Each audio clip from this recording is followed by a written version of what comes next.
माधवपुर गांव में एक किसान बिरजू अपनी पत्नी बेला के साथ रहता था। वह बहुत मेहनत से अपने खेत में काम करता था।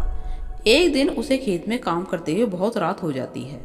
तभी उसके पीछे से एक आवाज आती है, बिरजू, ओ बिरजू।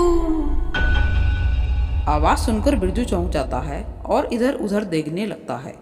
तभी उसे कुछ दूरी पर एक चुड़ैल आकर खड़ी हो जाती है।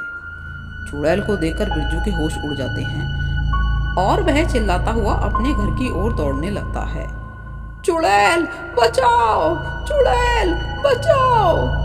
लेकिन चुड़ैल भी उसका पीछा करते हुए उसके घर तक आ पहुंचती है। बेला जैसे ही खाना बनाकर रखती है, तभी वहां पर बिरजू आ जाता है और उसे सारी बात बता देता है। सारी बात सुनकर बेला कहती है, खेती किए बिना हमारा घर कैसे चलेगा। तुम ऐसा करो, दिन में सारा काम खत्म करके शाम होने से पहले ही घर आ जाया करो। हाँ, यह ठीक रहेगा बेला, कल से मैं ऐसा ही करूँगा। बेला और बिरजू आपस में बात कर ही रहे थे कि तभी वहां पर चुड़ैल आकर खड़ी हो जाती है और कहती है, बिरजू, अब तुझे खेती करने की कोई जरूरत नहीं है। मैंने तेरे जैसा मेहनती इंसान इस गांव में नहीं देखा। अब तू मेरे साथ चल और मेरे घर में काम करना। आलस की वजह से मुझे अपना काम करने में बहुत परेशानी होती है। नहीं नहीं, मुझे छोड़ दे, मैं तेरे साथ नहीं जाऊंगा। और ये क्या, बड़ी अच्छी खुशबू आ रही है तेरे घर में। लगता है तेरी पत्नी ने बड़े ही स्वादिष्ट व्यंजन बनाए हैं। अब तू यहाँ पे अकेली क्या करेगी? मेरे साथ चल और मुझे रोज इसी तरह के स्वादिष्ट व्यंजन बना के खिलाना। हमें छोड़ दे, हम तेरे साथ नहीं जाएंगे। बिरजू और बेला दोनों चिल्लाते रहते हैं, लेकिन चुड़ैल उन्हें लेकर एक घर में आ जाती है। देख क्या रहे हो, ये मेरा घर है। अब तुम दोनों यहीं रहोगे और मेरा सारा काम करोगे। चलो, पहले ये सारा कचरा साफ करो।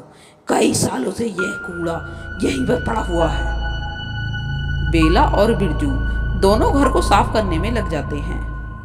कितनी दुर्गंध आ रही है इस कचरे में से। अगर हम ज़्यादा देर यहाँ रहे तो बेहोश हो जाएंगे। क्या कहा तूने?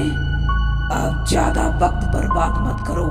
जल्दी से इस कचरे को साफ करके दूसरे काम पर लगो। बेला और बिरजू पूरे घर को साफ करने के बाद थककर नीचे बैठ जाते हैं। तभी चुड़ैल आती है। तुम दोनों यहाँ आराम फरमा रहे हो और मेरे पेट में भूख के मारे चूहे कूद रहे हैं। चलो यहाँ से और मेरे लिए खाना बना कर लाओ। फिर वे दोनों रसोई में जाकर खाना बनाने में जुट जाते हैं। उन्हें खाना बनाने में थोड़ी देर लग जाती है। अरे, ये खाना बन रहा है या बीरबल की खिचड़ी? जल्दी से खाना मेरे पास लेकर आओ। बेला चुड़ैल के लिए खाना लाती है और चुड़ैल बहुत सारा खाना खाकर एक लंबी सी डकार लेते हुए कहती है, बहुत दिनों के बाद आज मेरा पेट भरा है। अब मुझे नींद आ रही है, पर तुम दोनों जागते रहना। अगर यहाँ से भागने की कोशिश की तो तुम दोनों की खैर नहीं। चुड़ैल सोने के लिए चली जाती है। बेला और बिरजू इस चुड़ैल से पीछा छुड़ाने का उपाय सोचने लगते हैं कि तभी चुड़ैल की आवाज आती है, इधर आओ तुम दोनों। वे दोनों चुड़ैल के पास पहुंच जाते हैं। बेला, तू मेरे पैर दबा और बिरजू, तू मेरी हवा कर, फिर मैं चैन से सो पाऊंगी। बेचारे बेला और बिरजू दोनों चुड़ैल से बहुत परेशान हो जाते हैं। बिरजू को अपने खेतों की भी चिंता होने लगती है। एक दिन बिरजू चुड़ैल से कहता है, चुड़ैल जी, मेरे घर में कुछ मसाले रखे हैं जिनसे खाना बहुत ही स्वादिष्ट बनता है। अगर तुम इजाज़त दो तो मैं वो मसाले घर जाकर ले आऊं।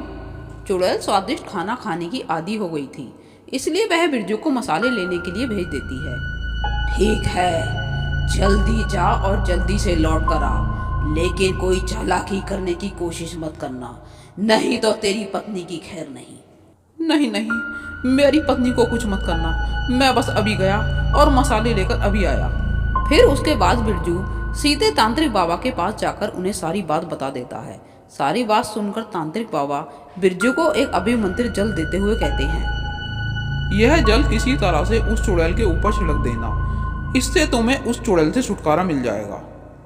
बिरजू तांत्रिक बाबा को धन्यवाद देकर चुड़ैल के घर आकर बेला को सारी बात बता देता है।